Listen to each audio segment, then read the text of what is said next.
Hello again, everybody. Welcome to the FREDTV Sports Report. I'm Evan Massoud. Well, before we get to our Game of the Week highlights from right here at Shoe Park, I'm going to give you a little glimpse into the future, into fall sports, because if you can believe it, football is back. Just like TB12 and the New England Patriots, the Fall River Falcons have begun their preparations for the upcoming season. The Falcons' practice facility at Henry Lord is decked out with multiple drill and conditioning stations.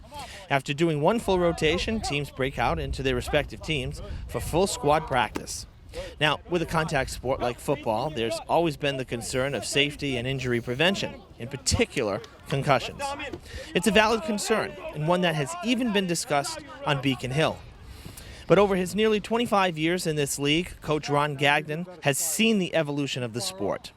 An evolution that trends toward new techniques and coaching methods, as well as equipment enhancements, ensuring that the game is safer now than ever before.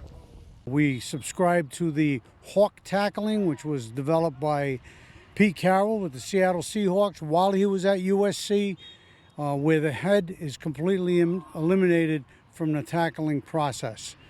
Inadvertently, sometimes it gets in there, but it's not the focal point that the head is being used. And there have been huge strides in safety for the young people here. This year, for the first time, we will be using a soft shell helmet that the flag boys will be using. No face mask, but some form of protection to help minimize should he hit the ground, or because sometimes it happens by, falling to the ground. You may recall that the Falcons were part of Pop Warner for years, but they made the switch to American Youth Football just a couple years ago. That was another move done with the safety of the players in mind, because now teams are divided up strictly by age, which means a 10-year-old plays with and against a 10-year-old. It keeps everything on an even playing field.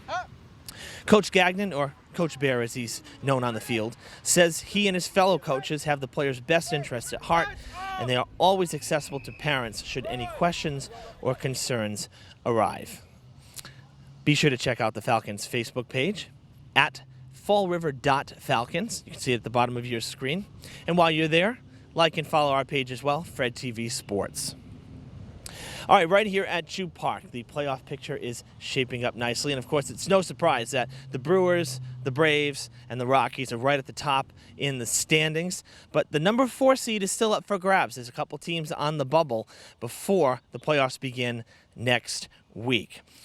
This week, the Braves and Rockies met for that third and final time of the regular season. The Rockies won the first 2 meetings. We'll pick it up in the bottom of the second. Scoreless game, but not for long. Nick Decibus at the plate with one down, drives it to the gap. That'll send home the first run of the game. Bradford Hartwell comes home. Braves lead it 2-0 after 2. Jump into the third now. Braves looking for more. 2-on-1 out for Adam Crisafulli. He rips it to left, just out of reach for Japheth Richards. Alex Kanevi scores easy from second. RBI double for Crisafulli, and the Braves up their lead to 3-zip.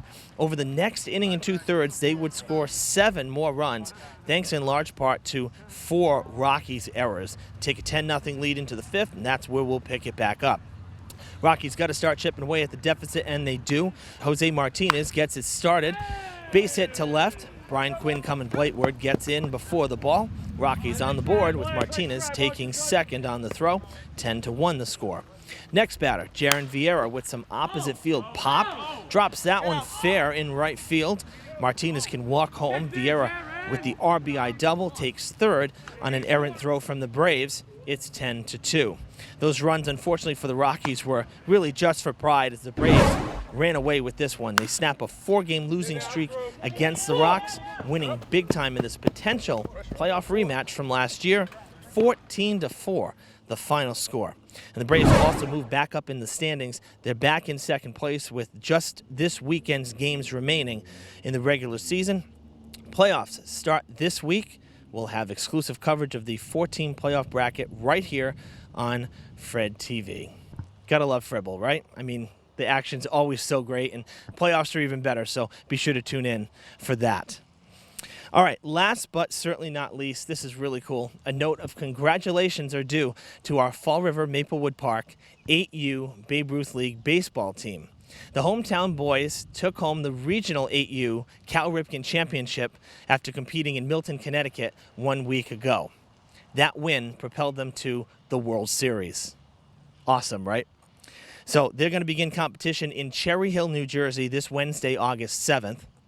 And if you want to help out the team with their travel expenses, there's a GoFundMe page on Facebook supporting them. But, I mean, really, how great is that? To put Fall River on the map, but in a positive light. So we wish the boys all the best on their journey and on their quest for a championship. And wish them safe travels down to New Jersey as well. All right. Bad news. Summer's already half over, if you can believe it. Welcome to August. I hope you're making the most of it. We're having a fun time here doing sports.